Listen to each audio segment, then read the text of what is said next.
स्थापकाय च धर्मस्य सर्वधर्मस्वरूपिणे अवतारवरिष्ठाय रामकृष्णाय ते नमः।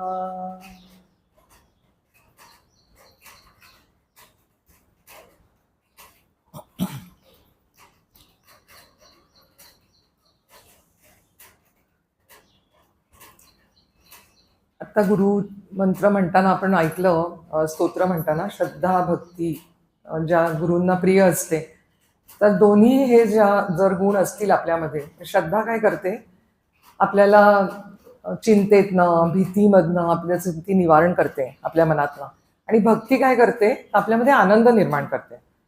आणि हे दोन्ही गुण असलेले अशी एक व्यक्ती, म्हणजे नास्तिकापासून आस्तिकाकडे होणारा त्यांचा प्रवास बघणार आहोत आपण.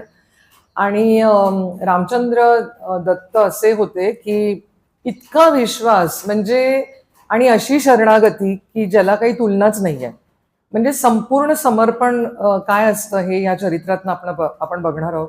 आणि अनफ्लिंचिंग डिव्होशन म्हटले म्हणजे त्या भक्तीला कुठेही तडा जायचा नाही कशानेही, अशी ती भक्ती जडली आहे त्यांची ठाकूरांवर. आणि ते म्हणतात की जेवढे कलकत्त्यामध्ये जेवढे लोक आहेत, जिथे ज्यांच्या घरी ठाकूर गेले आणि ते जायचे ना, कोचमन असायचा, गाडीवान असायचा, घोडे असायचे, त्या बग्गीतनं जायचे, ते सगळे गाडीवान, ते कोचमन आणि ते घोडे, ते किती भाग्यवान की ते ठाकूरांना घेऊन जातात. आणि तर सगळे मग काही लोकांना वाटते काय बोलतायत घोडे भाग्यवान हे. मग ते म्हणतात तुम्हाला म्हणायचे की ज्या लोकांनी त्यांना पाहिलं ते सगळे भाग्यवान म्हणायचे तुम्हाला, असे तर किती वेळा असे रस्त्यांवरनं गेले ठाकूर कलकत्त्याच्या. तर ते म्हणतात हे सगळं बोलायच्या आधी एक काम करा, दक्षिणेश्वरला जा आणि ज्या ज्या ज्या बग्गीमधनं ते गेले होते त्या सगळ्या गाडीवानांच्या पायावर डोकं ठेवा. आणि दुसरं म्हणजे दक्षिणेश्वरला जो झाडू मारतो आणि सगळी सफाई करतो, जाऊन त्याच्या पायावर डोकं ठेवा, कारण तो रोज ठाकूरांना बघतो. म्हणजे त्या भक्तीला काही तुलनाच नाहीये. तर 30 ऑक्टोबर 1851 मध्ये त्यांचा जन्म झाला, रामचंद्र दत्त. वडील नृसिंह प्रसाद दत्त आणि आई तुलसीमणी देवी. तर आणि ह्या वडील एकदम कृष्ण भक्त आणि आई अतिशय सज्जन दयाळू, सगळे गुण त्यांच्यामध्ये आले होते.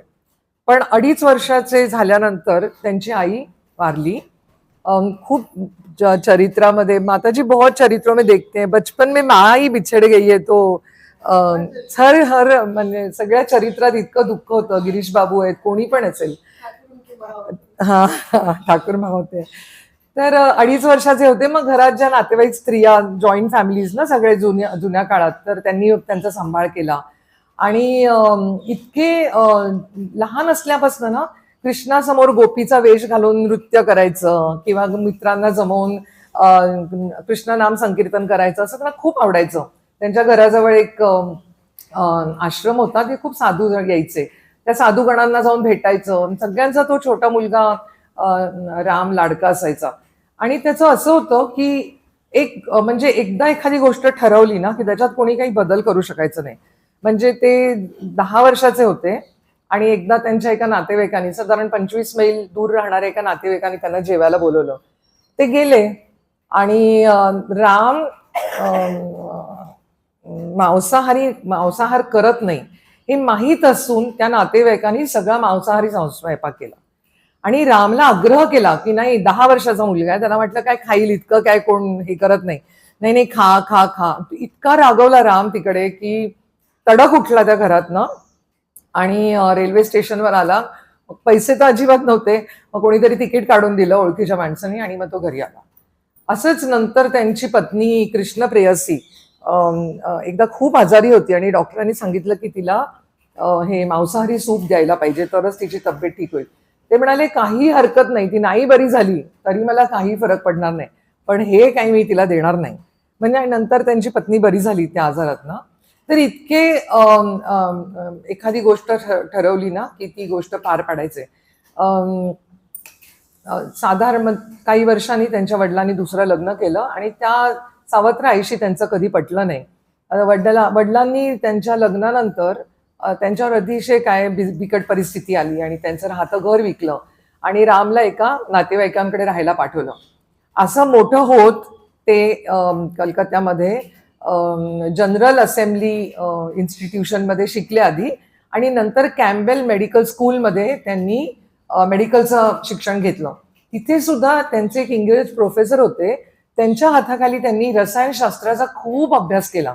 इतका अभ्यास केला आणि इतके त्याच्यात ते तज्ज्ञ झाले की त्यांनी एका औषधी वनस्पतीपासनं म्हणजे रक्ती आव जे होते त्याच्यावरती एक औषध शोधून काढलं.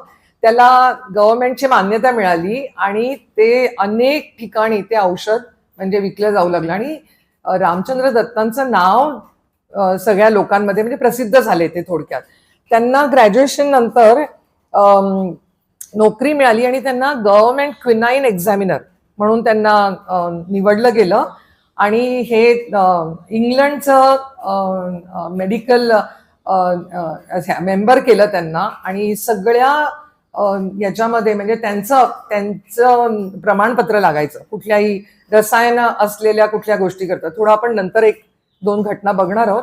तर असं त्यांचं म्हणजे काय होतं ते आणि त्यांचे काही मित्र आणि त्यांचा आवडीचा विषय वाद घालायचा देव आणि धर्म म्हणजे दोन्ही नाहीच आहे. खाणं पिणं आणि ऐशो आरामात जगणं हेच तर आयुष्याचं ध्येय आहे, दुसरं काय आहे असं हा 24-25 वर्षाचा तरुण विचार करतोय. त्या दरम्यान त्यांचं लग्नही झालंय.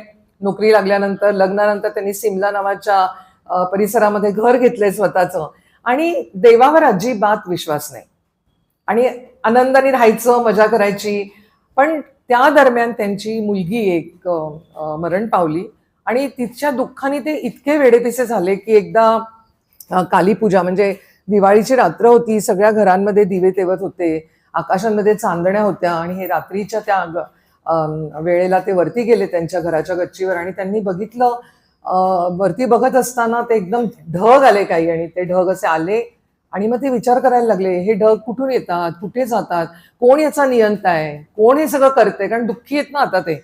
मग त्यांना वाटलं आता मला ह्याचा शोध घेतला पाहिजे. मग देव खरंच आहे का हा प्रश्न जे स्वामीजींच्या जीवनात बघतो तसंच देव आहे का आणि मला कोणी देव दाखवेल का असला तर मला दिसला पाहिजे. कारण प्रमाण सायन्सचे स्टुडंट आहेत ना ते, सगळं त्यांना प्रमाण लागतं, त्याचं प्रूफ लागतं. आणि मग अशा ह्याच्यात ते ख्रिश्चन मिशनऱ्यांकडे गेले, ब्राह्मो समाजात गेले, हिंदू पंडितांकडे गेले, पण कोणी त्यांच्या प्रश्नाला उत्तर देऊ शकलं नाही. शेवटी एक दिवस त्यांच्या कुटुंबाचे जे गुरु असतात, बंगालमध्ये तर असतंच, म्हणजे त्यांचे गुरु असतात जे घरातल्यांना गुरुमंत्र वगैरे देतात, ते आले आणि ते म्हणाले की तुला मी गुरुमंत्र देऊ इच्छितो. ते म्हणाले तुम्ही ईश्वर पाहिलाय का, तुम्ही देव पाहिलाय का, माझा विश्वास नाहीये, मी काही गुरुमंत्र घेणार नाही. तर ते गुरु गप्प झाले. मग रामचंद्र दत्तांनी एक दिवस त्यांचे एक दूरचे नातेवाईक होते आणि त्यांचे एक मित्र स्नेही होते, तर गोपालचंद्र म्हणून होते आणि त्या दोघांबरोबर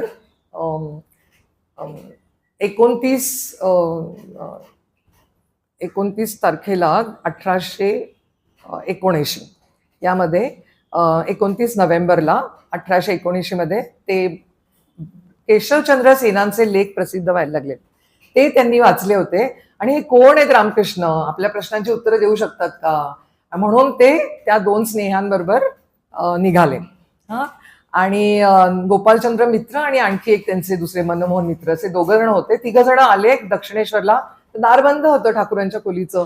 त्यांना वाटलं आता हे सगळे वेस्टर्न ह्याच्यात वाढलेले आहेत ना, तेव्हाच्या पाश्चात्य ह्याच्यामध्ये दार ठोकून जायचं, दाराला म्हणजे असं कोणाला त्रास द्यायचा नाही. दाराच्या बाहेरच उभे होते, कसं करावं, ठोकावं की जावं की काय करावं. एवढ्यात दार स्वतःच उघडलं. दार उघडून ठाकूर बाहेर आले आणि म्हणाले या या या या सगळ्यांना. अगदी प्रेमाने सगळ्यांचं नारायण म्हणून स्वागत केलं, त्यांना आत नेऊन बसवलं आणि यांच्याकडे बघून म्हणतात तू डॉक्टर आहेस ना रे, मग जरा ह्या हृदयाला बघ, याला जरा ताप आहे असं वाटतंय मला. तर रामचंद्र दत्त म्हणतात ह्यांना कसं कळलं की मी डॉक्टर आहे. तर त्यांनी बघितलं हृदयरामना आणि म्हणाले की नाही नाही त्यांचा ठीक आहे, तब्येत ठीक आहे वगैरे. मग पहिल्याच भेटीत ठाकूरांनी त्यांना अगदी आपलंसं करून टाकलं. मग रामचंद्र दत्तांनी त्यांना विचारलं की ईश्वर आहे का, प्रश्नात अगदी महत्वाचा प्रश्न येतो. तर ठाकूर म्हणाले हो आहे. पण जसं ते ताकामध्ये लोणी असतं, दह्यामध्ये लोणी असतं, दिसत नाही पण असतं, तसं देव आहेच. म्हणजे जसं आपण हवा आहे पण दिसत नाहीये, तसं देव आहे. मग ते म्हणतात की मग कसं त्याला प्राप्त करायचं, तो कसा दिसेल आपल्याला, कसा मिळेल. मग ठाकूर म्हणतात की बघ, जर तुला मासेमारी शिकायची आहे तर तुला आधी कोणाकडनं ते शिकावं लागतं, शांत बसावं लागतं गळ टाकून वगैरे ना, तेव्हा तुम्हाला मासा लागतो गळाला. तसंच ते म्हणाले, तुझं जे मन आहे ना ते गळ करायचं. त्या गळाला जे हुक असतं ते म्हणजे तुझी प्राणशक्ती. आणि त्याला बेट काय लावायचं, समोर काहीतरी लावतात ना त्याला, मग ते तू काय लावणार, तर तू जप आणि भक्ती या दोन गोष्टी त्याला लावल्यास ना की ईश्वर प्राप्ती होणारच. आणि बसायचं शांतपणे, मग ते बरोबर होणार असं त्यांनी त्याला सांगितलं. मग ह्यांना वाटलं हे काहीतरी वेगळं बोलतायत. मग ते म्हणाले त्यांना की नाही पण मग कसं विश्वास ठेवायचा, की गुरु सांगतो तेच बरोबर आहे ना वगैरे. मग ठाकूर म्हणाले, टायफॉइड झालेल्या माणसाला खूप खावंसं वाटतं, चमचमीत खावंसं वाटतं वगैरे, पाणी प्यावंसं वाटतं. हे डॉक्टर काय करतात, वैद्य काय करतात, की त्याचं सगळं बंद करून टाकतात. आणि तो किती रडला भेकला तरी देतात का त्याला ते, अपाय होईल असं काही करू देत नाहीत ना. तसंच असतं हे वगैरे. अशी उत्तरं त्यांनी ऐकल्यानंतर त्यांना सगळं ते सायंटिफिक आहे, सगळं बोलतायत, त्याला प्रमाण देत आहेत. आणि मग ठाकूर म्हणाले की बघ, पूर्वेकडून पश्चिमेकडे गेलं 10 पावलं की पूर्वेचे 10 पावलं कमी होतात, तसं ईश्वराकडे जाणं आहे. असं सोप्या सोप्या गोष्टी ऐकल्यावर त्यांना इतकं आवडलं आणि ते सतत तिकडे जायला लागले. दर रविवारी रामचंद्र दत्त ठाकूरांना भेटायला जायचे. हा. आणि भेट घेत असताना मग एक दिवस ते म्हणाले की प्रश्न विचारायचे ना सारखे. मग म्हणाले की आवडायला लागलं सगळं, ठाकूर कसे वागतात ते बघितलं, सगळं वातावरण, आता मला संन्यास घ्यावासा वाटतोय. तर ठाकूर म्हणाले, असं कसं, जेव्हा तुम्हाला परमेश्वरांनी तुम्हाला जन्म दिलाय तेव्हा त्यांनी काहीतरी काम दिलंय तुम्हाला नेमून, असं संन्यास घेता येणार नाही तुम्हाला. म्हणजे तुम्ही गृहस्थाश्रम बनवलंय तर तुमच्याकरता काहीतरी काम नेमून दिलंय. तरी पण ना, नाही नाही, मला थोडे दिवस गेले, गप्प राहिले, परत आले, नाही नाही मला संन्यास घ्यायची इच्छा आहे, आता तुम्ही मला संन्यास कसा घ्यायचा सगळं सांगा. पण ठाकूर इतके रागवले. ते म्हणाले हे काय आहे, ते म्हणाले जसं गृहस्थाश्रम काय आहे, एखाद्या किल्ल्यासारखा आहे. शत्रू बाहेर असतो ना, त्याला बाहेरून तुम्ही लढू शकत नाही. मला ना ते वाचताना हेलन ऑफ ट्रॉयची एक गोष्ट आठवली. तर ते बाहेरून लढता येत नाही तुम्हाला, किल्ल्याच्या आत राहून तुम्ही शत्रूशी लढू शकता. म्हणून हे जे आहे चाललंय ते सगळं बरोबर आहे. आणि दुसरी गोष्ट, जेव्हा तुम्ही तुमच्यातला, माताजींनी सांगितलं ना 16 आण्यामधले 12 आणे, तसं ते म्हणतात 3/4 तुमच्या मनाचा भाग जेव्हा आध्यात्मिक गोष्टींनी व्यापला जाईल ना, तेव्हा तुम्ही सगळ्याचा त्याग करायला तयार आहात. तोपर्यंत तुम्ही हे सगळं करू शकत नाही. मग तेव्हा तेवढा पुरतं ते गप्प राहतात रामचंद्र दत्त, पण मनामध्ये त्यांच्या येतच राहतं की असं कसं. मग ठाकूर भेटल्यानंतर ना रामचंद्र दत्त चैतन्य चरित्र वाचायला लागतात. आणि ते चरित्र वाचताना त्यांना सारखं वाटतं चैतन्य म्हणजे चैतन्य महाप्रभू म्हणजे ठाकूरच. म्हणजे इतकं त्यांना ते खात्री व्हायला लागते ना. एक दिवस गिरीश बाबूंकडे जातात आणि म्हणतात, गिरीश बाबू तुम्हाला माहितीये का, या जन्मामध्ये ना, म्हणजे याच्यामध्ये युगामध्ये 3 गोष्टी एकत्र झाल्या आहेत. म्हणजे चैतन्य महाप्रभू, नित्यानंद आणि वेदांत. म्हणजे प्रेम, ज्ञान आणि भक्ती, प्रेम, भक्ती आणि ज्ञान या सगळ्यांचा संयम आहे ना एका ठिकाणी झालाय, असं ते सांगतात. आणि ठाकूरांकडे असे बघत राहतात. मग ठाकूर म्हणतात, काय रे बघतोयस तू माझ्याकडे. म्हणतात, मी असं बघतोय की मला असं वाटतं की तुम्ही चैतन्य महाप्रभू आहात. मग ठाकूर म्हणतात, हो भैरवी ब्राह्मणी असंच म्हणायची काहीतरी. हा. ठाकूर पण ते काय असं मला कोणी चैतन्य महाप्रभू म्हणते असं त्यांचं आपल्याला माहिती आहे ठाकूरांचा स्वभाव. तर असं झाल्यानंतर ना एक दिवस परत ठाकूरांकडे येतात आणि म्हणतात, माझं ना मनाचं समाधान होत नाही, आता तुम्ही मला काहीतरी सांगा बरं. परत काहीतरी माझं मनामध्ये विकल्प येत आहेत. हा विकल्प असतो ना, आध्यात्मिक याच्यामधला त्याला डार्क नाईट म्हटलंय, डार्क रिझन. सारखं आपण प्रश्न विचारतो, आहे का नाहीये, ते गोष्टी होतात. आणि मग त्या अंधाऱ्या रात्रीमध्ये प्रकाश कोण देतं आपल्याला, सद्गुरू देतात. तर परत जातात रामकृष्णांकडे, तुम्ही मला काहीतरी सल्ला द्या, तुम्ही मला काहीतरी सांगा, तुम्ही मला काहीतरी. पण रामकृष्ण म्हणतात, ठाकूर म्हणतात, तुला मी काय सांगणार आहे, आता जे सांगायचं ते सांगून झालं, आता काय मी तुला काही सांगणार नाहीये. परत आग्रह करतात, नाही नाही मला तुम्ही काहीतरी उपदेश करा. ते म्हणतात हे बघ, मी काय तुझं काही देणं लागत नाहीये तुला उपदेश करायला, तुला यायचंय तर ये इकडे, नाही तर नको येऊस, जा तू, मी तुला आता काही सांगणार नाही, असं मुद्दाम ते म्हणतात. मग ह्यांना वाटतं इतकं कठोर बोलले हे माझ्याशी, आता जाऊन कुठेतरी जीवच देतो मी. हा, निघतात जीव द्यायला आणि मग म्हणतात का जाऊ मी जीव द्यायला, खरं तर सगळं निवारण गुरुच करतात ना, मग जीव कशाला द्यायचा, इथेच थांबतो आता. आणि ह्याच्या आधी काय होतं, या प्रश्न जेव्हा त्यांच्या मनात येतो, तर एक दिवस ते जेव्हा गुरु येऊन जातात ठाकूरांना भेटतात, ते एक दिवस त्यांना असं स्वप्न पडतं की एक उंच धिप्पाड असं एक माणूस आहे आणि ते सांगतोय नाही, स्वप्नात त्यांना ठाकूर दिसतात आणि ते म्हणतात जा आंघोळ करून ये. आणि आंघोळ करून येतात जेव्हा रामचंद्र दत्त, तेव्हा ते म्हणतात आता मी तुला मंत्र देतो आणि त्या मंत्राचा रोज तू आंघोळ केल्यानंतर, स्नान केल्यानंतर 100 वेळा जप करायचा. आणि ते एक मंत्र त्यांना स्वप्नामध्ये देतात बरं का. आणि तो मंत्र मिळाल्यानंतर ते आणखीनच ते येऊन ठाकूरांना, आणि मंत्र मिळाल्यानंतर काही दिवस ते आलेले नसतात आणि एक दिवस त्यांच्या एका स्नेहाबरोबर, एक कॉलेज स्क्वेअर नावाचा भाग आहे कलकत्त्याला, तिथे उभे असतात. तर त्यांना मागून एक असा उंच धिप्पाड असा एक व्यक्ती दिसतो दोघांना आणि तो मागून त्यांना असं म्हणतो काय रे सारखा चिंता करतोस, थोडा संयम धर, थोडं धीर धर, प्रगती होईल. हे काय काय बोलले ते, त्यांचा चेहरा बघा म्हणून ते वळतात तर मागे कोणी नसतं. मग ते ठाकूरांकडे येतात आणि सांगतात की असं असं मला मंत्र मिळाला स्वप्नामध्ये आणि असं असं मला दिसलं. मग ठाकूर म्हणतात असं तुला बरंच काय काय दिसेल आणि मंत्र मिळाला ही चांगली गोष्ट आहे. म्हणजे त्याला ते जास्त महत्व देत नाही ठाकूर, काही बोलत नाही. आणि आता पुन्हा यांना ती शंका यायला लागली आहे, मंत्र मिळालेलं आहे, सगळं झालंय, पण हे खरं सगळं बरोबर आहे की नाही. आणि ठाकूर म्हणतात जा, मी तुला आता काही सांगणार नाही आणि मी तुझं काही देणं लागत नाही, यायचं तर ये इथे, नाही तर नको येऊस. असं म्हटल्यावर ह्यांना वाटतं आता काय करायचं, जीव तर मी नाही देणार, जीव द्यावासा वाटत होता पण आता मी देणार नाही. आणि म्हणतात आज इथेच थांबतो. आणि एक दिवस तिकडेच रात्री त्या दिवशी ठाकूर म्हणतात ना जा, बस एका वरांड्यामध्ये पडून राहतात आणि मनामध्ये तो मंत्राचा जप करतात. जप करत असताना अचानक रात्री 10 वाजता ठाकूर येतात आणि म्हणतात हा बोल आता काय म्हणतोयस. आणि मग त्यांच्या मनामध्ये काय शंका असतात त्याला ते सगळं ठाकूर ते बोलतात त्यांच्याशी. मग ह्यांना खूप बरं वाटतं. मग एक दिवस ठाकूर म्हणतात आता ना रामचंद्र दत्त खूप कंजूस आहेत, पैसे सुटत नाहीत त्यांच्या हातातनं, म्हणजे खर्च करतच नाहीत ते. तर ठाकूर म्हणतात आता मी तुझ्या घरी येणार आहे. हे म्हणतात हे माझ्या घरी येणार आहेत, खूप तयारी करायला लागते ठाकूर घरी येणार म्हणजे. आपण बघितले ना बलराम बाबूंच्या ह्याच्यात म्युझिशियन्सना बोलवायला लागतं, गायक वादकांना बोलवायला लागतं, ते कीर्तन ठेवायला लागतं, लोकांच्या प्रसादाची सोय करायला लागते, ठाकूरांना आणायचं सोडायचं, ते गाडीवानाची पैसे द्यायला लागतात आणि मिठाई येणार, म्हणजे खूपच खर्च आहे. म्हणतात आता काय करणार, पण ठाकूर येणार म्हटल्यावर त्यांना करणं भाग आहे. मग ते म्हणतात बरं. आणि मग बंगाली नववर्षाचा दिवस आहे, शनिवार 2 जून 1883, वैशाख महिन्यातली पौर्णिमा.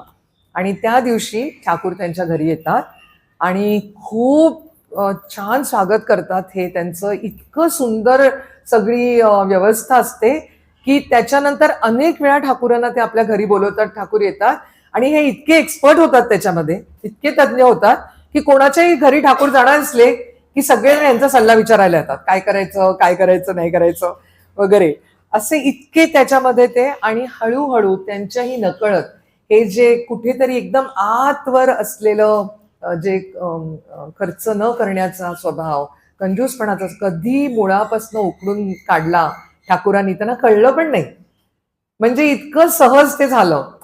मग पहिली जी भेट आहे तो 2 जूनचा दिवस, म्हणजे बंगाली नववर्षाचा दिवस दरवर्षी कल्पतरू दिवस म्हणून ते आपल्या घरी साजरा करायला लागले ठाकूरांच्या येण्याच्या ह्याच्यामध्ये. त्यानंतर आणि त्यानंतर ते दक्षिणेश्वरला जेव्हा आले ना, मी अगदी इथे मार्क करून ठेवले, 102 पान पण लक्षात ठेवले, इतकं महत्वाचं आहे. पण मी सांगते आता. तर ते भेटायला आले ठाकूरांना आणि त्या दिवशी त्यांच्याकडे एकदम असे प्रेमाने बघत होते. मी त्यांना कळत नव्हतं आपण काय बोलावं.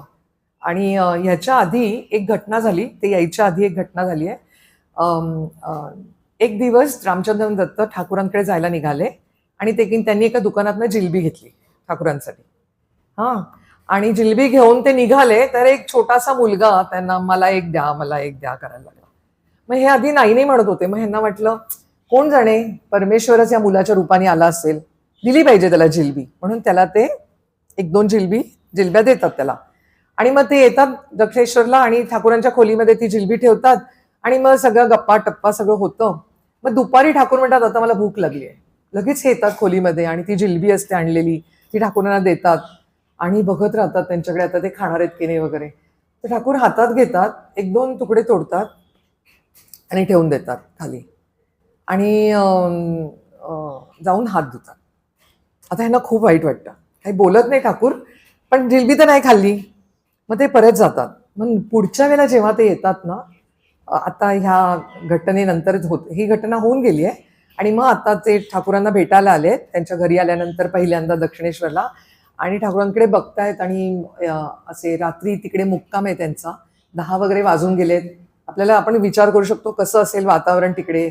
आणि ते बसलेत आणि अचानक ठाकूर आले बाहेर त्यांच्या खोलीतनं. ते बघतात की ठाकूर येत आहेत खोलीमधनं, तिकडे येतात आणि त्यांच्यासमोर उभे राहतात आणि म्हणतात की काय पाहिजे तुला, माग,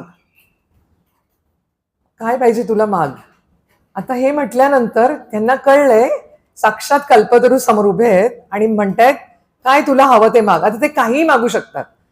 ते म्हणतात ते साक्षात कल्पतरू झालेत आणि मी काय मागणार, पैसा, अडका, मला नोकरीमध्ये काहीतरी हे पाहिजे आणि काय म्हणायचं मला म्हणजे आध्यात्मिक शक्ती पाहिजे, काहीही मागू शकत होते ते. पण त्यांना ते म्हणतात मी तुमच्याकडे काय मागणार, तुम्ही जे द्याल ते मला मान्य आहे, मी काहीच नाही मागू शकत. मग ठाकूर म्हणतात बरं, असं खांद्यावर तो पंचा त्यांच्या आणि असे उभे आहेत आणि एकदम म्हणतात तुला जो मी मंत्र दिला ना स्वप्नामध्ये तो मला परत दे. तर लगेच साष्टांग नमस्कार करतात. तोपर्यंत ठाकूर समाधीमध्ये गेलेले आणि यांच्या पायावर त्यांनी साष्टांग नमस्कार घातले आणि जसं फुलं आपण वाहतो ना ठाकूरांना, तुम्ही तिकडे वाहिलं तरी किती आपण प्रेमाने वाहतो ठाकूरांच्या चरणावरच, तसं त्यांनी तो मंत्र त्यांच्या चरणावर वाहून टाकला फुलासारखा. आणि मग ठाकूरांनी त्यांच्या डोक्याला आपल्या उजव्या पायाच्या अंगठ्याने स्पर्श केला आणि दोघंही त्या वेगळ्या एका अवस्थेमध्ये किती वेळ गेला कोणालाच माहिती नाही, कारण दोघंच आहेत तिथे. बराच वेळ गेला. मग ठाकूर जेव्हा भानावर आले आणि त्यांनी आपला पाय बाजूला केला तेव्हा हे भानावर आले. आणि जेव्हा ते उठून बसले रामचंद्र दत्त, तेव्हा ते म्हणाले राम, तुला कोणाचं दर्शन हवंय तर तू माझ्याकडे बघ. आता तुला कोणाला पाहावंसं वाटतं माझ्याकडे बघ. मग रामचंद्र दत्तांनी त्यांच्याकडे बघितलं आणि त्यांच्या इष्टाचा विचार केला आणि त्यांना त्यांच्या इष्टाचं दर्शन झालंय, इष्टदेवतेचं ठाकूरांमध्ये. आणि ह्या 2 घटना, जिलबीची घटना, आता दर्शन झालंय आणि मग ठाकूर त्यांना म्हणाले की आता तुला काहीही करायची गरज नाही, मंत्र जप काही नाही, सगळं झालं तुझं, आता संपलं. आणि म्हणाले इथे येत जा, नेहमी येत जा, येताना माझ्यासाठी एखाद पैशाचं काहीतरी घेऊन येत जा आणि मला जे द्यायचं असेल ते आधी कुणालाही देऊ नको, कारण तुम्ही जे आणता ते मी परमेश्वराला आधी देतो, म्हणजे मी नैवेद्य देतो. तर कोणाला दिलेलं असलं की मला देवाला नैवेद्य दाखवता येत नाही. लक्षात आलं? हे सगळं आपल्यासाठी आहे, या गोष्टी छोट्या छोट्या. एकदा ना इथे समोर पेरू विकायला होते, मी आले मुंबईहून, तिकडे पेरू घेतले, खूप सुंदर पेरू होते आणि ते सगळं सामान माझं. आणि मी येऊन मंदिरात बसले, पेरूची पिशवी ठेवली आणि मांडी घालून बसताना माझा पाय लागला असेल पिशवीला, मला माहिती नाही. परमार्थ प्राणा माताची पूजा करत होत्या आणि मी जेव्हा पेरू ठेवायला गेले ना तिकडे, त्या म्हणाल्या पैर लगा है आपका दीदी, उसको नहीं दे सकते. म्हणजे किती त्यांचं तिकडून पण लक्ष होतं. आणि हे आता मला वाचताना एकदम ते आठवलं, खूप वर्ष झाली या गोष्टीला. आणि तर त्यांना देताना काही आणायचं, थोडंसं आणायचं, एक तर भक्ती आणतोच आपण, पण ते कधीही कोणाला उष्टावू द्यायचं नाही. तर ह्या 2 घटना, जिलबीची घटना आणि ही, तेव्हा काही बोलले नव्हते, पण आता ते म्हणतात की माझ्याकरता 1 पैशाचं काहीतरी आणत जा, पण जे आणशील ते आणखी कोणाला देऊ नको. आणि कारण बघा, मी देवाला नैवेद्य दाखवतो आणि त्या देवाला नैवेद्य दाखवताना तो आधी कोणाला दाखवून चालत नाही असं. तर ह्यांची तर खात्रीच पटली की आता हे अवतार आहेत. आणि रामचंद्र दत्त तर हिरिहिरीनी सगळ्यांसमोर ते ठामपणे मांडायचे की रामकृष्ण परमहंस एकदम म्हणजे अवतारच आहेत आणि हे त्यांचं आवडीचं. आता बघा कुठे काय बोलायचे, धर्म नाही, देव नाही, ह्याच्यावर उच्चार, आणि नेहमी जिंकायचे त्या वादामध्ये ते सायन्स स्टुडंट. आणि आता काय वाद घालतात, हे आहेत ना, हे अवतारच आहेत, हे अगदी वाद घालून त्यांचं प्रूव्ह म्हणजे सिद्ध करून दाखवायचे. तर आणि ते ना रामचंद्र दत्त बॉर्न लीडर, एकदम तब्येत अशी चांगली, व्यायाम करणारे, अनेक क्लबचे अधिकारी पदावरती वगैरे वगैरे सगळे एकदम, आणि लिडरशिप होतीच त्यांच्यामध्ये. तर ठाकूरनं त्यांना खूप प्रेमाने कॅप्टन म्हणायचे. मी विचार केला ठाकूरांना कॅप्टन शब्दाचा अर्थ कसं माहित असेल, पण ते कॅप्टन म्हणायचे आणि सल्ला पण घ्यायचे काही वाटलं की.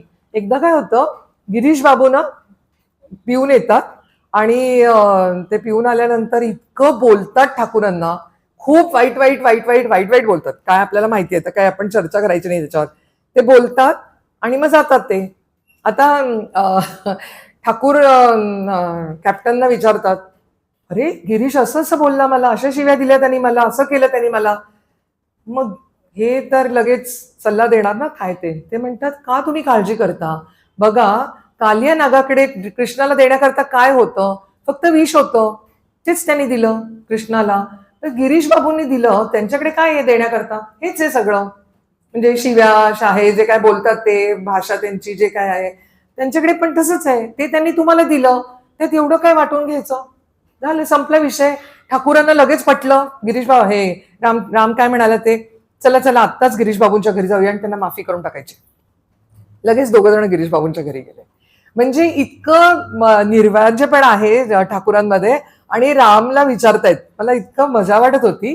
मग राम यायला लागले त्यांच्याकडे आणि एक दिवस असे वाद घालायचे ना हिरिरीनी, तर आणि भाषण द्यायचे सगळ्यांना किंवा उभे राहून तावातावानी. एक दिवस सगळे भक्त बसलेले आणि हे उभे राहिले आणि म्हणाले ब्राह्मो समाजमध्ये काय मिळतं वगैरे वगैरे, असं वाद घालायला लागले. आणि मग ठाकूर म्हणाले, ठाकूरला खूप गंमत वाटत होती यांना बघून, रामला बघून. म्हणाले, बरं बरं राम, आता तू उभा राहा नीट, आणि माझा हात का दुखतोय याच्यावर एक भाषण दे बरं. कारण हे लेक्चरर पण होते त्या मेडिकल कॉलेजमध्ये, लेक्चरर म्हणून पण ते काम करायचे. तर ते तू आता भाषण दे बरं. आणि मग म्हणजे गंमत पण घेत होते ठाकूर त्यांची. तर त्याच्यानंतर काय झालं की खूप भक्तीमध्ये आता बुडालेले आहेत. त्यांच्या बरोबर कीर्तन करतायत, कोण जवळ डिवोटीज असतील आपल्या घरी बोलवून बोलवून कीर्तन करतात, रोज रात्री रोज कीर्तन. हा, आणि एक दिवस मात्र ठाकूर जेव्हा इतरांशी बोलतात ना, मग कसे लिहायचे ना तसं हे पण ना बसून नोट्स काढतात. ठाकूर असं म्हणाले, तसं म्हणाले, असं सगळं लिहितायत बरं का. मग ठाकूर म्हणतात, हे तू काय लिहितोयस, काय गरज आहे का तुला लिहायची, थोडे दिवसांनी ना तुझं मनच तुझं गुरु होणार आहे. आणि तुला जेव्हा जेव्हा आयुष्यामध्ये काही कठीण समस्या येईल ना, ते तुमचं गुरु झालेलं मनच तुझं ते निवारण करणार आहे. तर ह्याच्या पुढे तू काही हे लिहून घ्यायची गरज नाहीये. मग ते म्हणतात, बरं पण बरंच आहे लिहिलेलं, म्हणजे सगळे उपदेश ठाकूरांचे. तर त्याच्या आधी एक घटना घडते, ह्याच्या पुढे येऊया आपण ह्या विषयाकडे. तर हे कीर्तन करतात घरी बोलवून सगळ्यांना त्या सिमला भागामध्ये. आसपासच्या सगळ्या शेजाऱ्यांना त्रास व्हायला लागला. रोज रात्री ढोल झांजा हे सगळं वाजवत जोरजोरात कीर्तन होत आहे. आणि ते खूप येऊन घरी त्यांना सगळे कंप्लेंट करायला लागले. मग हे म्हणाले, आता काय करायचं, आपल्याला कुठेतरी घर बघितलं पाहिजे शांत निवांत ठिकाणी. ठाकूरांकडे आले, मला एक घर घ्यायला हवं अशा ठिकाणी जिथे कोणाला त्रास होणार नाही, बगीच्यामध्ये एखादं घर घेऊया, म्हणजे काय कोणाला. ठाकूर म्हणतात, अगदी नक्की घ्या. म्हणजे 83 सालातली गोष्ट. आता त्यांच्या घरी पण कधी आले आपण बघितलं की 2 जून 1883. आता हे 83 साल चालू आहे आणि हे आता एकदम भक्तीत रंगून गेलेत आणि मग घर घ्यायचंय. मग ठाकूर म्हणतात, अगदी घ्या. म्हणतात, 100 खून झाले ना त्या जागेवर तरी बाहेर कळता कामा नये अशा ठिकाणी घर घ्या. मला इतकं गंमतच वाटली. म्हणजे कसं घर घ्या जिकडे कुठला त्रास होणार नाही, 100 खून झाले तरी कळणार नाही कोणाला. तर रामचंद्र दत्त ते आपल्याला माहिती आहे, ठाकूरगाछीमध्ये ते उद्यान बाटीमध्ये ते घर घेतात तिकडे. आणि त्या घरामध्ये घर घेतल्यानंतर बरेच दिवस जातात. मग एक दिवस ठाकूर त्यांना म्हणतात, काय रे, एवढं नवीन घर घेतलं, एवढं काय काय कळलंय मला तुझ्या त्या बगीच्यातल्या घराबद्दल, मला तर काही नेलं नाही तू तिकडे. मग दिवस ठरला जायचा आणि 23 नोव्हेंबर 1883 ते निघाले. आणि ते गॉस्पेलमध्ये आहे सगळं लिहिलेलं, त्याच्यातलंच थोडं सांगते. आणि ठाकूर बग्गीमध्ये बसून निघाले, बरेच सारे भक्त त्यांच्याबरोबर निघाले आणि मग उपदेश देतायत ठाकूर की देव कसा असतो ना, ईश्वर कसं आहे, त्याला तुम्ही बाउंड्री नाही करू शकत, लिमिट नाही करू शकत. आणि असं ते म्हणतायत. पण जे इन्कार्नेशन आहे, म्हणजे जे अवतार आहेत, मनुष्य रूपात जे ईश्वर येतो, त्याचं जर तुम्ही ध्यान केलं, त्याची तुम्ही भक्ती केली, तर ती लवकर फळाला येते, असं ते सांगताय. ते म्हणतात जसं आपण एक कंदील असतो, त्या काचेच्या आत दिवा असतो ना, तसं हे बॉडी, हे शरीर म्हणजे ते फक्त एक अवताराचं धारण केलेलं रूप आहे, असं ते सांगत असतात. आणि तेवढ्यामध्ये ते घर येतं आणि ठाकूर उतरतात. उतरल्यावर आत जातात. त्यांना इतकं ते आवडतं. तिथे एक तुळशी वृंदावन आहे. तिथे ठाकूर उभे राहतात आणि म्हणतात ही जागा ध्यानासाठी खूप चांगली आहे, जप ध्यान आणि साधना करायला खूप चांगली आहे. आणि मग पुढे जातात, त्या घरामध्ये बसतात, काय फलाहार वगैरे करतात. आणि मग तिथे एक तळ आहे आतमध्ये, त्या तळ्याच्या इथे जाऊन हात वगैरे धुतात, हातपाय धुतात. आणि मग ठाकूर परत येतात. मग ठाकूर तिथे आले आणि म्हणाले की जप ध्यान साधनेसाठी जागा योग्य आहे, म्हणून रामचंद्र दत्त त्याचं नाव ठेवतात योगोद्यान. योगोद्यानमध्ये तुळशी वृंदावनाच्या इथे ते पंचवटी, ठाकूरांनी सांगितलेलं असतं नंतर त्यांना, पंचवटी करतात. 5 झाडं लावतात जिथे ध्यान धारणा होणार आहे. लोकांना काही जप ध्यान करायचं असेल ते येऊ शकतात. जिथे त्यांनी हात धुतले, एक आंब्याचं झाड असतं, ज्या झाडाखाली ठाकूर गेलेले असतात, त्या आंब्याच्या झाडाला नाव देतात रामकृष्ण भोग, रामकृष्णांचं प्रिय झाड. आणि जे तळं असतं जिथे हात पाय धुतले, त्याला नाव देतात रामकृष्ण कुंड. हे सगळं ठाकूरांचं आहे. आणि ठाकूरांच्या देहावसनानंतर, म्हणजे समाधीनंतर, त्यांच्या काही अस्थी आपल्याला माहिती आहे की या योगोद्यानामध्ये आणून ठेवल्या आणि तिथे एक मंदिर बांधलं गेलंय. परत आपण थोडं मध्ये वेगळ्या विषयाकडे येऊया. तर हे झाल्यानंतर ना, राम एकदम सारखं रोज तिकडे जायचं, त्या सफाई करायची, योगोद्यानाची वगैरे सगळं करायला लागतात. आणि आता त्यांना ना ठाकूर एकदा सांगतात आणि परवानगी देतात, तर एका जागी जाऊन भाषण देतात. तिथे धर्म म्हणजे काय या विषयावर भाषण देतात. आणि त्यांनी ज्या नोट्स लिहिलेल्या असतात ना, त्याचं ते एक पब्लिशिंग करतात, एक पुस्तक काढतात. ते रामकृष्णांचं सगळं जे उपदेश आहे, आणि त्याला नाव देतात तत्वसार नाव देतात. तत्वसार नाव देतात. आणि ते पुस्तक छापल्यानंतर ना खूप लोक येऊन ठाकूरांना सांगतात, बघा तो राम कसं ते पुस्तक छापलंय आणि असं तसं. मग ठाकूर त्यांना बोलवतात, काय केलेस, दाखव मला ते पुस्तक. मग दाखवलं, ते ठाकूरांचा सगळा उपदेश त्याच्यामध्ये असतो. मग ठाकूर म्हणतात, बघ राम, जोपर्यंत तू असा विचार करशील की मी हे पुस्तक छापतोय, मी हे लिहितोय, तोपर्यंत ते पुस्तक जनमानसापर्यंत पोहोचणार नाही. तू असा विचार करून ते छाप की हे मी देव माझ्याकडनं करून घेतोय, मी I am just a instrument, माझ्याकडून परमेश्वर हे काम करून घेतोय, म्हणजे तरच हे पुस्तक जास्त हे विकलं जाईल. पण आत्ता तू काही करू नको. आणि त्यांना माहित असतं की ते पुस्तक लिहितात, त्यांच्या म्हणतात माझं जीवन चरित्र मी जिवंत असेपर्यंत तू छापू नको. आणि मी गेल्यावर, कारण हे जर तू आत्ता छापलंस तर हा देह राहणार नाही जास्त दिवस. आणि ते त्यांना मना करतात.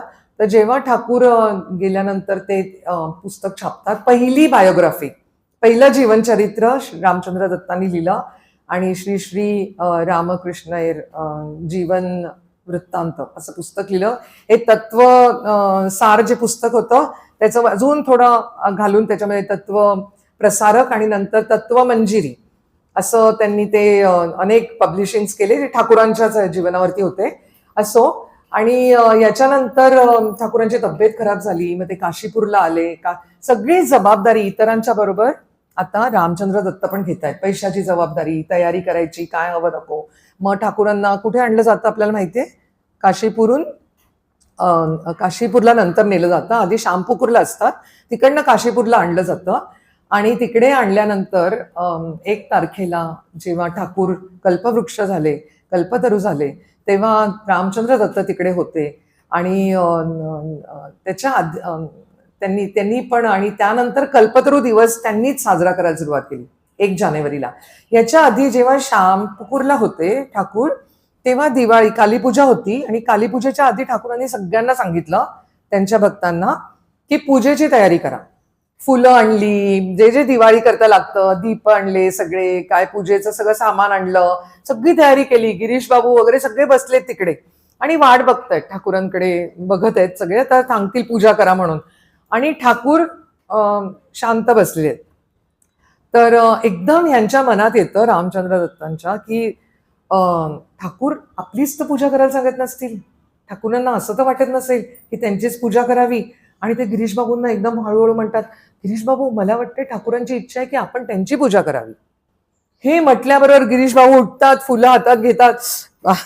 गिरीश बाबू फुलं घेतात आणि मग जय रामकृष्ण देव करून त्यांच्या पायावर फुलं वाहतात, पूजा करतात, जय काली माता. लगेच सगळेजण उठून शास्त्रोक्त पूजा ठाकूरांची करतात आणि ठाकूरांच्या शरीरावर असे रोमांच उभे राहतात आणि ठाकूर समाधीमध्ये जातात. तर हे कळणं एखाद्या भक्ताला म्हणजे किती त्यांची पण किती योग्यता वाढली आहे ना. राम आता आधी मी सांगितलं खर्च करत नाहीत, देवावर विश्वास नाही, काहीच नाही, पण आता त्यांच्यात पूर्ण आमूलाग्र बदल झालेला आहे. आणि मग इकडे आलेत, काशीपूरला आलेत आणि तिथे आल्यानंतर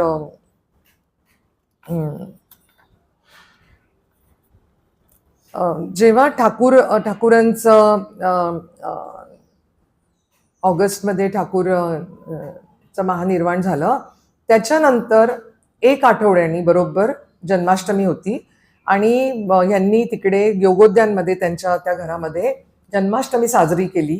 कारण ठाकूरांचे ते अस्थी तिकडे आणून त्याच्या इकडे एक मंदिर बांधलं गेलेलं योगोद्यानमध्ये.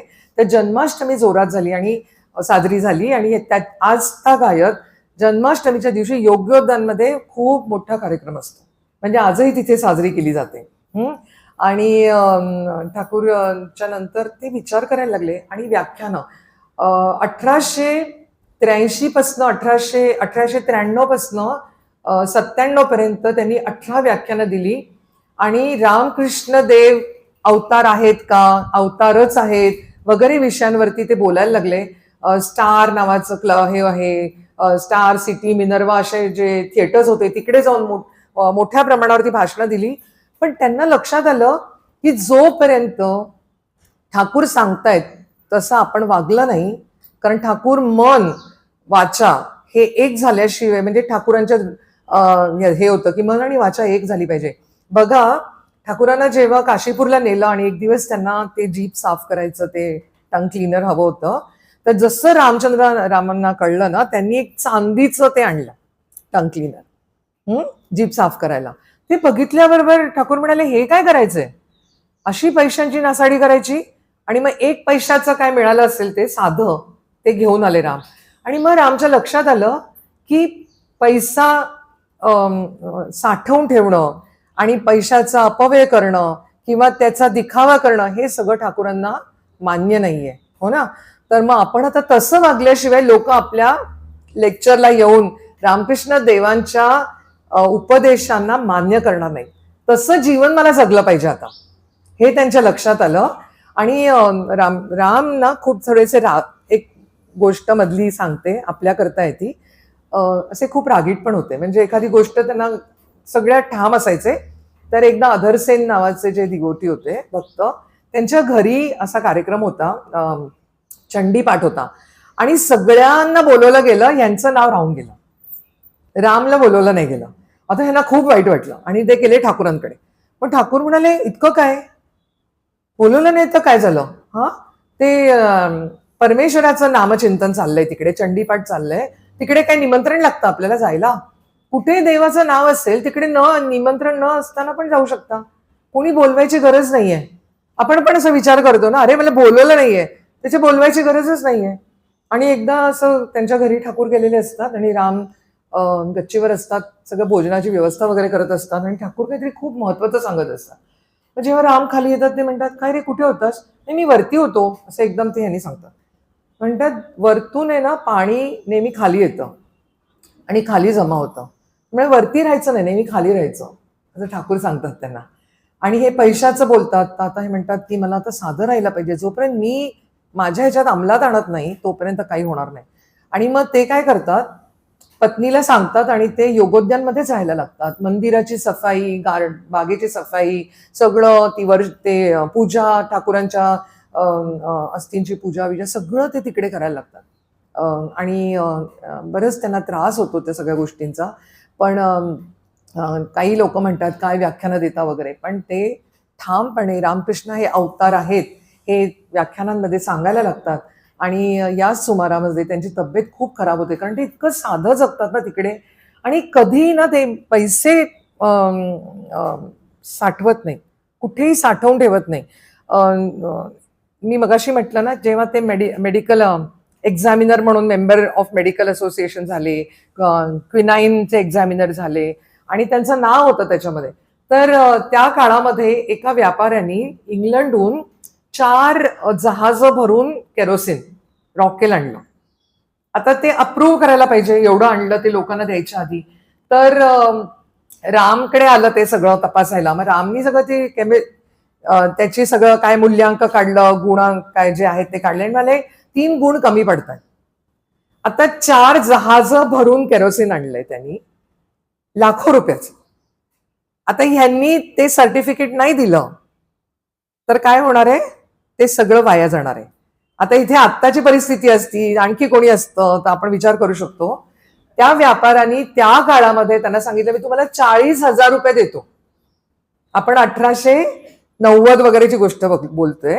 मग जेव्हा 10 रुपये देत आहेत काशीमध्ये, 40,000 रुपये देतो मी तुम्हाला, पण ते तुम्ही मान्य करा, माझं सर्टिफिकेट पास करून द्या. ते म्हणतात नाही करू शकत, मी काय असं काहीही करणार नाही जे माझ्या गुरूंना मान्य नव्हतं. आणि ते नाही करत. कधीही ते पैसे घेत नाहीत आणि कधी पैसे साठवत नाही. लोक त्यांना म्हणतात अरे तुझ्या मुलाबाळांकरता काहीतरी मागे ठेव, तुम्ही असं का करता, पैसे साठवून ठेवा. आजपर्यंत परमेश्वराने त्यांची काळजी घेतली आहे. मी गेल्यानंतर पण मला माहिती आहे की देव त्यांची काळजी घेणार आहे. मला काळजी करायचं काही कारण नाही. कधीच त्यांनी पैसे साठवले नाही. मला ते वाचताना असं वाटत होतं की खरं इतकं पालन केलं त्यांनी, प्रत्येक काय गुरुचं वाक्य प्रमाण आपण करतो का. म्हणजे काय म्हणतात ना, अंजन घातल्यासारखं झालंय चरित्र. म्हणजे एकदम मला खूप विचार करायला लागले मी की काय आपण वाचतोय आणि आपण तसं खरंच वागतोय का. आपण कितीही साठवून ठेवतो, हो ना. आणि मग त्यांची ठाकूर गेले त्या साली डिसेंबरमध्ये, त्यांची 7 डिसेंबरला 1886 त्यांची दुसरी मुलगी एका ऍक्सिडेंटमध्ये भाजून गेली. आणि खूप लोक त्यांचं सांत्वन करायला येत होते. ते म्हणते ज्यांनी दिली, ते म्हणतात ज्यांनी दिली तो घेऊन गेला, कसं काय दुःख मी करत नाहीये, कोणी करू नका. आणि मग ते तिकडे राहायला जातात. 1898 साली डायबेटीसने शरीर खंगलंय आणि अचानक त्यांना डिसेंट्रीचा खूप अटॅक येतो मोठा. आणि आव झाल्यानंतर, डिसेंट्री झाल्यानंतर ताकद नाही अंगामध्ये आणि गळू होतं त्यांना. हे सगळे डायबिटीजमध्ये काय काय गोष्टी होतात ना. गळू होतं, त्यांना हृदयाचा त्रास सुरू होतो, अस्थमासारखं व्हायला लागतं, श्वास घ्यायला त्रास होतो. मग त्यांची पत्नी कृष्णप्रेयसी ती पण नवऱ्याला सगळ्यामध्ये साथ देते. कधीही ती हट्ट करत नाही. तुम्ही बघा किती, आपण असं कुठली पत्नी करेल का, नाही नाही काय ठेवलं तुम्ही माझ्याकरता, इतकं तुम्हाला मिळतंय, आमच्याकरता ठेवून जा. काही नाही, साथ दिली आहे तिने त्यांची. आणि ती त्यांना घरी घेऊन येते, त्यांची मुलं, त्यांचे डिवोटीज. बघा जेव्हा ठाकूरांचं आजारपणाच्या वेळेला ठाकूर कालीमातेला प्रार्थना करतात. म्हणतात आई आता हे शरीर आहे ना एका छिद्र पडलेल्या ढोलक्यासारखं झालंय, त्या ना आता तू जास्त त्याला वाजवलंस ना, कोणालाही तू पाठवतेस माझ्याकडे. आणि हे सगळे संसारी लोक येतात, सगळ्यांना मी ईश्वराचं नाव सांगण्यामध्ये, आणि माझी सगळी शक्ती चालली आता. आणि हे जे छिद्र पडलेलं आता हे ढोल आहे ना, हा शरीर आहे ना, हे जास्त राहणार नाही तू अशा लोकांना पाठवलं तर. आता तू मला असं आशीर्वाद दे की राम, गिरीश आणि महाशय आणि नाग महाशय यांना सगळ्यांना थोडी शक्ती दे, म्हणजे ते तावून सुलाखून तयार झाल्यानंतर लोक माझ्याकडे पाठवतील. माझ्याकडनं इतकी माझी शक्ती खर्च होणार नाही. तसं रामना थोडी शक्ती गुरूंच्या कृपेने मिळालेली आहे. थोडे त्यांचे पण शिष्य झालेले आहेत, तर ते सगळे त्यांची सेवा करतायत. घरी सिमला मध्ये जे घर आहे. एक दिवस 98 साली स्वामीजी भेटायला येतात. आणि खूप गप्पा होतात दोघांच्या. आणि गप्पा होत म्हणजे बराच वेळ गेल्यामुळे आता डायबेटीसचे पेशंट आहेत ते, तर त्यांना बाथरूमला जायचं असतं. बाथरूमला जायचंय तर आता चप्पल घालायचे पायामध्ये, त्यांच्याच्यानी होत नाहीये, शरीर एकदम जीर्ण झालेलं आहे. स्वामीजी उठतात, त्या क्षणी खाली वाकून त्यांच्या पायात चपला घालतात. तर म्हणजे त्यांनाच इतकं भरून येतं रामचंद्र दत्तांना की ते म्हणतात, दिले तू अमेरिकेला गेलास, तू इतकं जग फिरलास, पण तू अजूनही तोच बिली आहेस रे माझा धाकटा भाऊ. ते भावंड आहेत ती दोघं जण. तर म्हणतात आणि बिले म्हणून हाक मारून त्यांना म्हणतात आणि त्यांच्या डोळ्यातनं अश्रू व्हायला लागतात. तर बघा हे कसं प्रेम, आता किती प्रेमाच्या केवढ्या वेगळ्या गोष्टी ऐकल्या आपण ना, तसं आहे हे. तर स्वामीजींनी त्यांनी काही कुठे तो मी अमेरिकेला जाऊन आलेला आणि रामकृष्ण मठाची स्थापना केलेली, हे सगळं भेद मिटलेत आणि त्यांनी आपल्या भावाच्या पायात चप्पल घातली आहे स्वतःच्या हाताने. आणि मग ते त्यांची तब्येत तिथे खराब होते. त्या घरामध्ये ते म्हणतात सारखे मला योगोद्यानला घेऊन जा, मला योगोद्यानला. पण त्यांची पत्नी काही कोणीच ऐकत नाही. तिकडे कोण तुमची म्हणजे देखभाल करणार, आम्ही येऊ पण तुम्ही तिकडे न राहता इथेच राहा. तर एक दिवस ते स्वतःच पालखी बोलवतात आणि मेणा बोलवतात, जे काय आहे ते, आणि त्याच्यात बसतात आणि त्यांच्या थोड्या भक्तांसह ते तिकडे जातात योगोद्यानला. आणि गेल्यावर म्हणतात मी इथे माझ्या गुरूंजवळ आता आराम करायला आलोय, लास्ट रेस्ट, मी आता इथेच आराम करणार आहे आणि गुरूंपाशी राहणार आहे. आणि त्यानंतर बरोबर 5 दिवस राहतात ते. आणि मग 17 जानेवारीला रात्री 11:15 वाजता त्यांचे प्राण देह सोडून जातात. आणि जायच्या आधी ते म्हणतात की मी गेल्यानंतर माझी जी रक्षा असेल ती तुम्ही इकडेच ठाकूरांच्या इथेच याच या योगोद्यानमध्ये ठेवा. आणि थोडी रक्षा, जे मुख्य द्वार आहे योगोद्यानमध्ये येण्याकरता, त्याच्या दाराच्या त्या गेटच्या इथे खाली थोडीशी रक्षा माझी पुरून ठेवा. म्हणजे जो कोणी येईल आतमध्ये त्याची धूळ माझ्या मस्तकावर पडेल. म्हणजे ठाकूरांचे सगळे भक्तच येणार ना तिकडे, तर ती धूळ माझ्या मस्तकावर पडेल, तर तिकडे थोडीशी माझी रक्षा ठेवा, असं म्हणून त्यांनी त्यांची शेवटची इच्छा सांगितली होती. तर आपण कुठून सुरू केलं की ते म्हणतायत त्या सफाई कामगाराचे पण पाय धरा, त्या घोड्याला पण नमस्कार करा. आणि आता ते म्हणतायत माझी रक्षा तिथे ठेवा की माझ्या डोक्यावरती सगळ्या भक्तांचे पाय चरणस्पर्श होईल आणि ते आत येतील. तर तिकडेच त्यांनी त्यांचं मंदिर ठाकूरांच्या इथे शेजारीच त्यांना त्यांची रक्षा ठेवली गेली आहे. आपण सगळे जाऊन आलोय जे कोणी आहेत भक्त, पण हे इतकं माहिती नसतं. म्हणजे आता मी खरंच जेव्हा संध्या दिदी सांगतात तर कोण काय घेऊया, आणि जेव्हा मी वाचायला लागते तोपर्यंत मलाही काही माहित नसतं आणि काहीतरी वेगळं अद्भुतच आणि सारखं वाटतं हे आपण काय करतोय. म्हणजे हे पैसे नको, हे नको, ते नको, आणि आपण किती काही गरज नाही तरी साठवत राहतो, जमा करत राहतो. बरं भक्ती पण तितकी आहे का, काया वाचा मनसा एक झालंय का, असं सगळं मनामध्ये प्रश्न उभे राहतात. पण आपण ऐकतोय आणि त्या निमित्ताने माझं पण वाचन होतंय आणि आपण हे सगळं शेअर करतोय.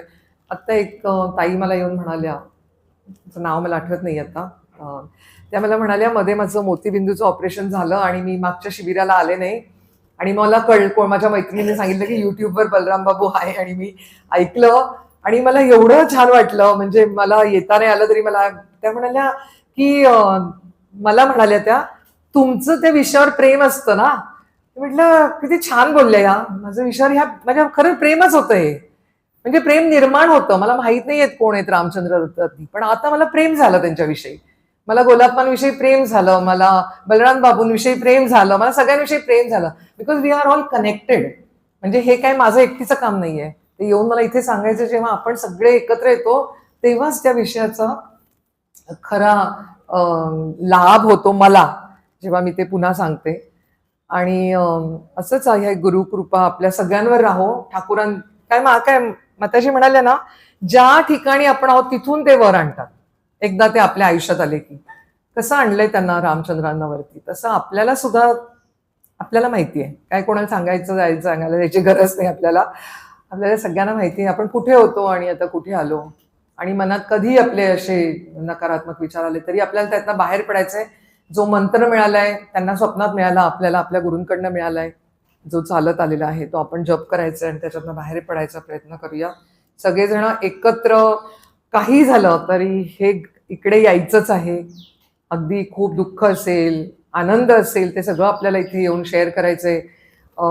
शंकरणा माताजींची कृपा आहे माझ्यावर की मी 2004 सालापासून आपण वेगळे वेगळे विषय बघतोय. तर ही कृपा अशीच राहू दे आपल्या सगळ्यांवरती. आपल्या सद्गुरूंची, ठाकूरांची, ना स्वामीजींची कृपा असू दे असं मी त्यांना प्रार्थना करते. थांबूया. घड्याळ मी बघितलं नाही.